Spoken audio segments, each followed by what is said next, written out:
अस्सलामुअलैकुम, मेरा नाम है नदीम और आप देख रहे हैं एन टॉक चैनल। तो दोस्तों, आज की वीडियो में हम बात करने वाले हैं जिग जैग स्टिच के बारे में कि जिग जैग स्टिच को वेलकम में हम किस तरह से इस्तेमाल करते हैं और इसकी प्रॉपर्टीज़ वगैरह, और इसके अलावा जो है इसके जिग जैग स्टिच को कहाँ कहाँ पे इस्तेमाल करते हैं, ये भी आज की वीडियो में हम देखेंगे। तो ये मेरी जो है स्टिच सीरीज़ की तीसरी वीडियो है। इससे पहले जो है मैं 2 वीडियोज़ अपलोड कर चुका हूँ, जिसमें जो है साटन स्टिच है और ततामी स्टिच है। और इसके अलावा जो है बाकी टूल्स के ऊपर भी मैं वीडियोस बना के अपने प्लेलिस्ट में डाल चुका हूँ। अगर आपने वो नहीं देखी तो आपको जो है वो मेरी प्लेलिस्ट में वो वीडियोस मिल जाएंगी, आप वहाँ से जाके वो वीडियोस वगैरह वॉच कर सकते हैं। तो दोस्तों, इसके अलावा जो है आज की वीडियो में हम इसकी थोड़ी बहुत जो है वो हिस्ट्री वगैरह भी देखेंगे कि ये जिग जैग स्टिच जो है वो किस तरीके से इन्वेंट हुई और स्टार्ट कहाँ से हुआ इसका, और इसकी जो है टाइप्स कितनी थी, किस काम के लिए इस्तेमाल करते थे। ये जो है आज की वीडियो में थोड़ा बहुत जो है उसको देखेंगे। हाँ, हमारा मेन फोकस जो होगा वो वेलकम एम्ब्रॉयडरी स्टूडियो के ऊपर होगा, क्योंकि हमें जो जिग जैग स्टिच यूज़ करनी है वो वेलकम के ऊपर करनी है। सही है गाइज़।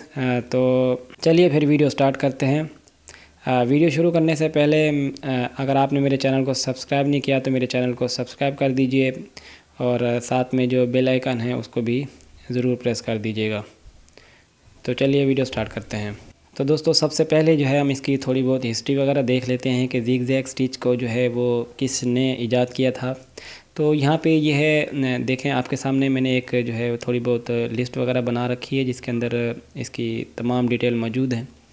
तो सबसे पहली जो जिग जैग स्टिच या जिग जैग मशीन बोले हम, वो 19th सेंचुरी के अंदर जो है वो इन्वेंट हुई थी। और इसको जो इन्वेंट करने वाली थी वो एक औरत थी और इनका नाम था हेलेन ब्लैंचार्ड।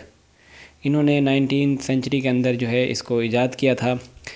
तो इसको जो है इन्वेंट करने का जो है मेन पर्पस ये था कि जो हमारे पास कॉटन फैब्रिक है या इसके अलावा लिनन फैब्रिक है, इस तरह के फैब्रिक जो थे उनको जब हम उनकी कटिंग करते थे तो उनके जो किनारों के ऊपर या उनके एजेस के ऊपर जो आपको रेशे वगैरह मिलते थे या रेशे वगैरह निकलते थे, उनको जो है वो कंट्रोल करने के लिए इसको इस्तेमाल किया जाता था। तो बाद में जो है स्विस कंपनी और जो है सिंगर कंपनी ने है जो है इन मशीनों को अडॉप्ट किया और उसके बाद जो है इनको इंडस्ट्रियल लेवल पे लेके आए। तो गाइज़, ये आपके सामने एक इसकी जो है uses of zigzag stitch की एक लिस्ट है कि इसको जो है कहाँ पे यूज़ करते थे, और उसकी थोड़ी बहुत जो है वो डिटेल वगैरह भी इसके सामने आपके लिखी हुई है। तो इसका जो सबसे पहला जो है यूज़ था वो आपको मैंने अभी पहले बता चुका हूँ कि जैसे हमारे पास कॉटन, लिनन या कोई दूसरा जो है फैब्रिक है, उसको जो हम उसकी जब हम कटिंग करते थे या हम करते या कोई भी करता था उसकी कटिंग, तो उसके जो एजेस के ऊपर जो आपको रेशेस वगैरह मिलते थे उनको जो है वो कवर करने के लिए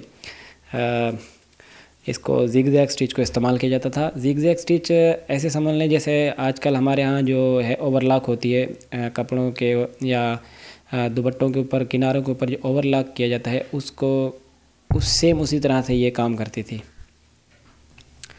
सही है गाइस। इसके अलावा ये है जर्सी और इलास्टिक मटेरियल के अंदर इस्तेमाल होती थी। अगर आपने देखा होगा जर्सी के अंदर भी जो है वो जिग जैग स्टिच या जिग जैग टाइप जो है पैटर्न वगैरह बने हुए होते हैं, वो ये तमाम जो है यही इनके अंदर काम इस्तेमाल होते हैं। जैसे स्ट्रेचेबल जो है फैब्रिक्स वगैरह होते हैं उनके अंदर इस्तेमाल होती थी। इसके अलावा जो है ये डेकोरेट करने के लिए भी इस्तेमाल किया जाता था, पैटर्न वगैरह इनसे बनाए जाते थे जिसके लिए इसको इस्तेमाल किया जाता था। तो इसके बाद जो है एप्लिक के अंदर आपने ख़ुद देख लिया होगा कि हमारी जो एम्ब्रॉयडरी है उसके अंदर भी एप्लिक के अंदर इस्तेमाल होती थी। और इसके अलावा जो है सिलाई की मशीनों के अंदर भी इसको एप्लिक के तौर पे एप्लिक के अंदर इसको इस्तेमाल किया जाता था। तो यहाँ पे जो आपको जो इसका जो यूजेज वगैरह दिखा रहे हैं ये तमाम जो है वो सिलाई मशीन के लिए होते हैं। खैर, सिलाई मशीन हाथ वाली हो या डिजिटल मशीन हो, सिलाई तो एक ही जैसे करते हैं, तो इसलिए इनका यूजेज भी जो है वो एक ही जैसा होगा। इसके अलावा आखिरी पॉइंट के अंदर ये आपको बता रहा है कि ये स्पोर्ट्स वेयर, स्विम वेयर और जो बच्चों के कपड़े वगैरह हैं उनके अंदर भी इसको इस्तेमाल किया जाता था।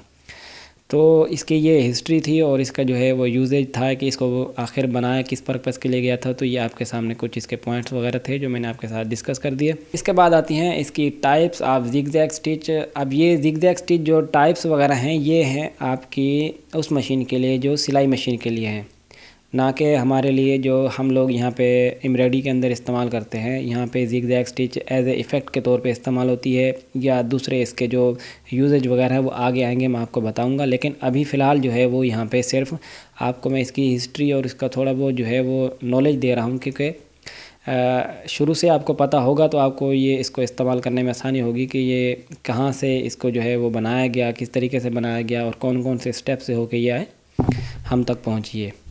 तो इसकी जो है उस टाइम या जो भी बोल लो आपके, जब ये इन्वेंट हुई थी उस टाइम इसकी जो है टाइप ऑफ जो है ज़िगज़ैग स्टिच ये थी हमारे सामने। एक तो थी वो बेसिक ज़िगज़ैग स्टिच, जो एक स्टैंडर्ड जो ज़िगज़ैग स्टिच बनाई गई थी।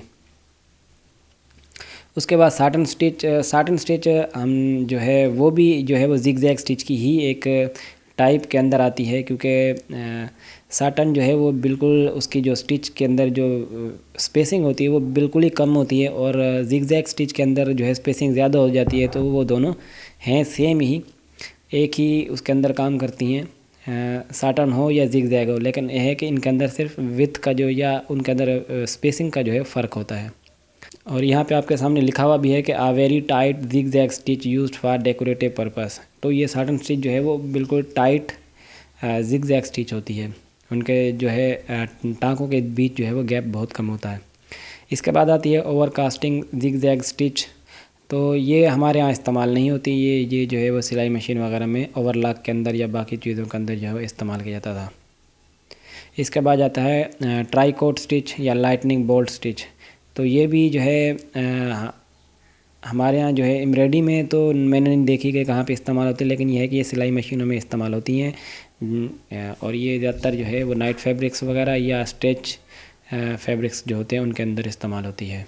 तो अब चलते हैं हम लोग अपने वेलकम के अंदर, के वेलकम के अंदर इसको कहाँ पे इस्तेमाल करते हैं। तो यहाँ पे ये कुछ शेप्स वगैरह बने हुए हैं आपके सामने, ये देखें। ये ज़िगज़ैग स्टिच की जो है वो आपके सामने कहाँ कहाँ पे इस्तेमाल हो रही है। अगर आप इस शेप के अंदर देखें तो आपको इसके किनारों के ऊपर जो है आपको ज़िगज़ैग स्टिच मिल जाएगी। ये एज ए बाउंड्री के तौर पे इस्तेमाल की गई है यहाँ पे। इसके अलावा ये देखें आपके सामने ये लोगों के जो है बाउंड्रीज़ वगैरह है, इसके अंदर भी जो है वो ज़िगज़ैग स्टिच को इस्तेमाल किया गया है। उसके बाद हमारे पास आता है लेटरिंग। अगर आप ये देखें आपके सामने, अगर कोई लेटर वगैरह बनाते हैं तो उसके अंदर भी ज़िगज़ैग स्टिच जो है वो इस्तेमाल होती है। उसके बाद दूसरा ऑप्शन जो इसका आता है वो ये है कि आप जो है वो उसको अंडरलेस के अंदर भी इस्तेमाल कर सकते हैं। आपने अक्सर देखा होगा कि अंडरले के अंदर जो है वो ज़िगज़ैग स्टिच ही इस्तेमाल होती है। अंडरलेस किस काम का आती हैं? अंडरलेस जो है वो आपके ऑब्जेक्ट को जो है वो मजबूत करने के लिए या उसकी जो है वो ग्रिप बनाने के लिए इस्तेमाल किया जाता है, ताकि ये बाद में जब इसकी क्रॉपिंग वगैरह हो तो वो ऑब्जेक्ट जो है वो खुले ना। तो ये मैंने अंडरलेस के ऊपर एक वीडियो बना कर रखी हुई है, अगर आपने वो नहीं देखी तो ऊपर ये आई के बटन पे जाके आप ये वीडियो देख सकते हैं। वहाँ से आपको समझ में आएगा कि ये ज़िगज़ैग स्टिच या ये अंडरलेस किस तरीके से इस्तेमाल होती हैं। तो ये अंडरलेस के अंदर भी इस्तेमाल होती है, जिसके अंदर जैसे लेटरिंग के अंदर लेटर्स वगैरह हो गए या कोई लोगो डिज़ाइन वगैरह हो गए या कोई ऐसा ऑब्जेक्ट बनाना होता है जिसके अंदर जो है अंडरलेस को इस्तेमाल करना पड़ता है, ताकि वो जो है खुले ना बाद में या उसकी क्वालिटी ख़राब ना हो। तो इसीलिए इसको अंडरलेस के अंदर भी ज़िगज़ैग स्टिच को यूज़ करते हैं। इसके बाद जो है तीसरा ऑप्शन जो आता है वो है बोरिंग ज़िगज़ैग के अंदर। ने अगर बोरिंग का काम किया है तो आपको पता होगा कि जब बोरिंग हो जाती है तो उसके बाद सबसे पहले ज़िगज़ैग स्टिच की चलती है, ताकि वो जो बोरिंग के चारों तरफ जो होल बना हुआ होता है उसको जो है वो थोड़ा कपड़े की ग्रिप को थोड़ा मजबूत करने के बाद फिर उसके ऊपर एम्ब्रॉयडरी होती है। तो वो ज़िगज़ैग स्टिच ही सबसे पहले यूज़ होती है, फिर उसके बाद उसके ऊपर एम्ब्रॉयडरी जो है वो यूज़ करते हैं। तो बोरिंग के अंदर भी इस्तेमाल होती है, कुछ इस तरह से होती है कि सबसे पहले ये अंदर ये देखें ये बोरिंग हो रही है, उसके बाद जो है इसके ऊपर ज़िगज़ैग स्टिच चलती है ताकि वो उसके अंदर ग्रिप आ जाए। उसके बाद फिर उसके ऊपर साटन चला देते हैं। इस तरह जो है वो एक आपका ऑब्जेक्ट जो है वो खुलता नहीं है। तो मैंने अभी यही कहा था कि ये यहाँ भी इस्तेमाल होती है। तो इसके बाद जो ऑप्शन आता है वो है एप्लिक का। एप्लिक का काम अगर आपने किया है तो आपको वहाँ पे भी जो है वो शो हो जाएगी कि आप इसको कहाँ पे इस्तेमाल कर सकते हैं। एप्लिक जो है वो किनारों के ऊपर इस्तेमाल होती है, और इसको जो है वो एप्लिक को रोकने के लिए, उसको जो मजबूत करने के लिए इस्तेमाल करते हैं। कि सबसे पहले जो अंडरलेस के तौर पे जो है वो चलती है वो यही चलती है, क्या नाम है, ज़िगज़ैग स्टिच। ताकि वो ऑब्जेक्ट जो है वो एक जगह मजबूत होकर टिक जाए। उसके बाद फिर उसके ऊपर जो है साटन वगैरह जो बाकी जो भी बनाना होता है वो ऊपर चलता है। तो ज़िगज़ैग स्टिच एप्लिक के अंदर भी इस्तेमाल होती है। तो ये जो है कुछ इसके यूजेज वगैरह थे कि आप इसको कहाँ कहाँ पे इस्तेमाल कर सकते हैं। अब हम जो चलते हैं अपने विलकॉम सॉफ्टवेयर के अंदर के वहाँ पे आप इसकी जो प्रॉपर्टीज़ वगैरह हैं वो किस तरह से है और इसकी शेप्स लुक्स वगैरह है वो किस तरह से शो होते हैं वो मैं आपको वहाँ पे दिखाता हूँ। अगर आप विलकॉम के अंदर स्टिच टाइप के जो ये ऑप्शन वगैरह है आपके सामने, इसके अंदर आप देखें तो आपको तीसरे नंबर पे जो है वो ज़िगज़ैग स्टिच मिल जाएगी, ज़िगज़ैग स्टिच स्लैश वैल्यूज़। अगर आप इसके ऊपर क्लिक करते हैं तो ये ज़िगज़ैग स्टिच जो है वो सिलेक्ट हो जाएगी और यहाँ से साइड में उसकी जो है वो वैल्यूज़ वगैरह आ जाएंगी। ज़िगज़ैग स्टिच के अंदर ज़्यादातर जो है वैल्यूज़ नहीं है, बस सिर्फ एक स्पेसिंग की वैल्यू है, इसके अलावा और कुछ भी नहीं है। एंगल जो है एंगल या कुछ भी जैसे मिनिमम या मैक्सिमम स्टिच ये वगैरह कुछ भी नहीं है इसके अंदर, सिर्फ इसके अंदर जो है वो स्टिच वैल्यू है। तो ज़िगज़ैग स्टिच के अंदर जो है ज़्यादातर ऑप्शन नहीं है, इसके अंदर सिर्फ एक ही ऑप्शन है, वो है स्पेसिंग का, कि आप जो है कोई भी ऑब्जेक्ट बनाएंगे तो उसके अंदर स्पेसिंग वगैरह जो है वो देनी होती है। तो वो किस तरीके से देंगे आप।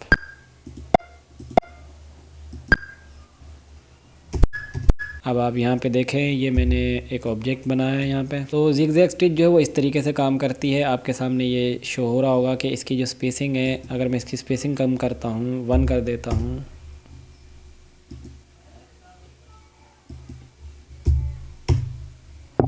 तो ये जो है आपको कुछ जो है साटन की तरह शो हो रही होगी, क्योंकि मैंने अभी कुछ देर पहले ही आपको बताया था कि जो ज़िगज़ैग स्टिच है वो साटन की तरह ही होती है, या साटन ही की जो दूसरी शक्ल है वो ज़िगज़ैग स्टिच है।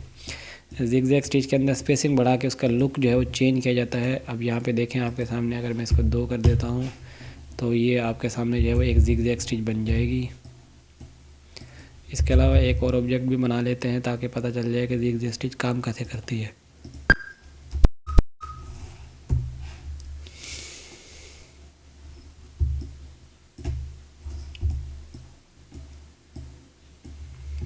तो अब यहाँ पे देखें ये सर्कल मैंने बनाया, सर्कल के अंदर आपके सामने जो है वो ज़िगज़ैग की तरह जो है वो स्टिच जो है वो इस्तेमाल हो रही है।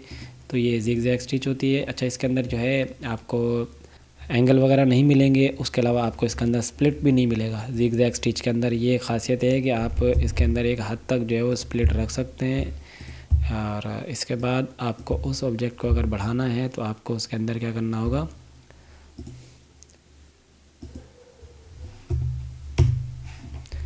आपको उसको जो है ऑब्जेक्ट को जो है आपको कन्वर्ट करना पड़ेगा, वरना कुछ इस तरह से जो है उसके अंदर जंप्स वगैरह जो है वो क्रिएट हो जाएंगी।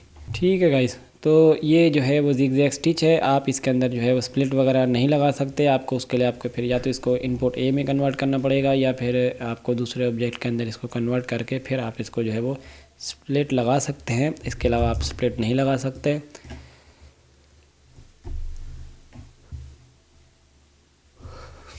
इसके अलावा मैंने आपको बताया था कि ये ज़िगज़ैग स्टिच जो है वो अंडरलेस के अंदर इस्तेमाल होती है। तो अब यहाँ पे इस ऑब्जेक्ट के अंदर देखें कि आपको एक अंडरलेस नज़र आ रही है, ये एक नीचे से लाइन चलती हुई जा रही है, ये एक अंडरले है। मैं इसको सिलेक्ट करता हूँ और यहाँ पे जो है मैं इसको ऑफ़ कर देता हूँ। तो यहाँ देखें आपके सामने जो है उसकी अंडरलेस वगैरह जो है वो ख़त्म हो चुकी हैं।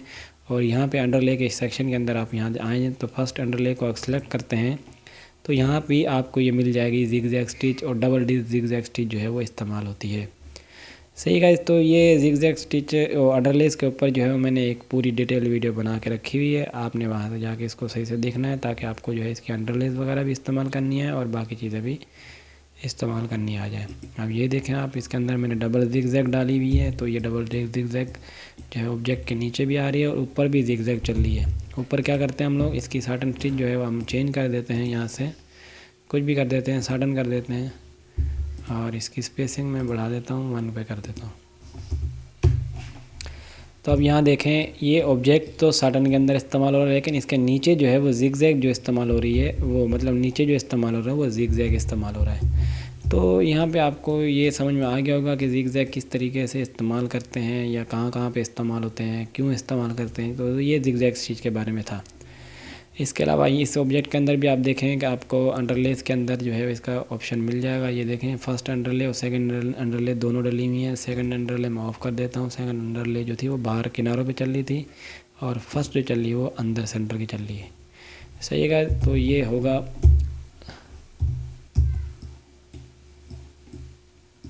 तो ये थी आपके सामने जो है वो अंडरलेस के अंदर किस तरीके से इस्तेमाल करते हैं। इसी तरह जो है हम लेटरिंग के अंदर भी इस्तेमाल कर सकते हैं। यहाँ पे मैं कुछ भी लिख देता हूँ, एन टॉक, मैं ये लिख देता हूँ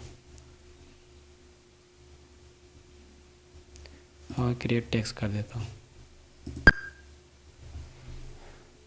तो ये आपके सामने जो है वो ऑब्जेक्ट आ चुके हैं।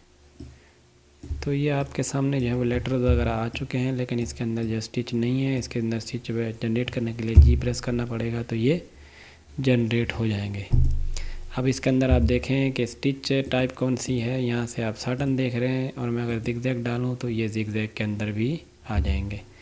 अब जिगजैग के अंदर जो है ऑब्जेक्ट थोड़े छोटे हैं, तो इसलिए स्टिच जो है वो सही से शो नहीं हो रही। मैं थोड़ा बड़ा कर लेता हूँ इसको, ताकि अब पता चल जाए। इसके अलावा इसकी जो स्पेसिंग है वो कम कर देते हैं, हम 1 mm कर देते हैं। तो आपके सामने ये देखें, ये जिगजैग स्टिच है। मैं यहाँ से, और इसके अलावा इसके नीचे भी जो है वो आपको अंडरले के अंदर भी जिगजैग स्टिच आपको मिल जाएगी। ये नीचे भी जिगजैग आई हुई है। हम यहाँ से ऑफ़ कर देते हैं अंडरले को, तो आपके सामने ये साटन के अंदर आ गई। वो सॉरी, जिगजैग स्टिच के अंदर ही आई है, लेकिन ये स्टिच के अंदर आई है। वो अंडरलेस के अंदर थी, ये स्टिच के अंदर है।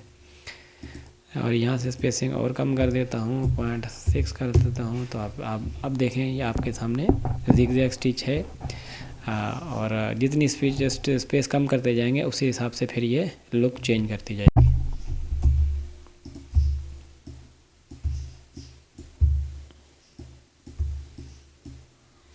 अब मैं यहाँ पे 1 कर देता हूँ। तो अब देखें आपके सामने ये जिगजैग स्टिच जो है वो लेटरिंग के अंदर इस्तेमाल होगी हमारी। अंडरलेस के मैंने आपको दिखा दिया। इसके अलावा जो है हमारी नॉर्मल स्टिच टाइप्स के अंदर भी इस्तेमाल हो गई, जो नॉर्मल ऑब्जेक्ट्स वगैरह होते हैं उसके अंदर भी हो गई। आखिरी ऑप्शन हमारा रहता है बोरिंग के अंदर, कि इसको बोरिंग के अंदर किस तरीके से इस्तेमाल करते हैं। आप जैसे कोई भी एक ऑब्जेक्ट आप बनाते हैं बोरिंग के अंदर, तो बोरिंग के अंदर मैं एक चीज़ बता दूं आपको। बोरिंग के लिए आपको जो है वो यहाँ पे 2 लाइन लगानी है। इसको थोड़ा बड़ा कर लूँ मैं, और इसकी जो आपने वेरियस स्टिच रखनी है वो 0.75 रखनी होती है, और इसको ऑफ कर देना है। इसी को डुप्लीकेट करते हैं और इसको जो है हम रोटेट कर देते हैं।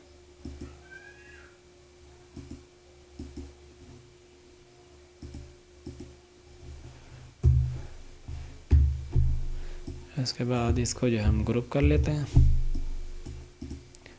एक सर्कल लेते हैं हम लोग,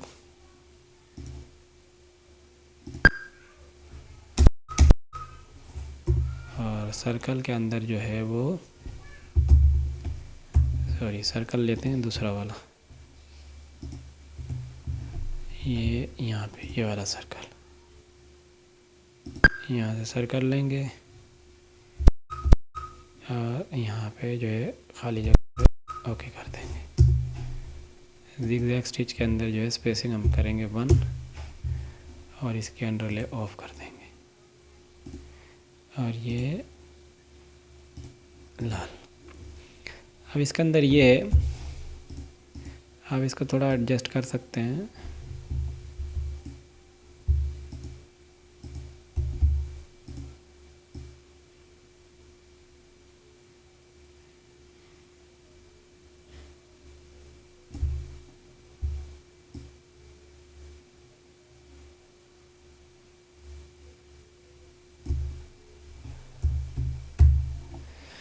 तो हम ये यहाँ पे आपके सामने मैंने एक ऑब्जेक्ट बना दिया आपके सामने।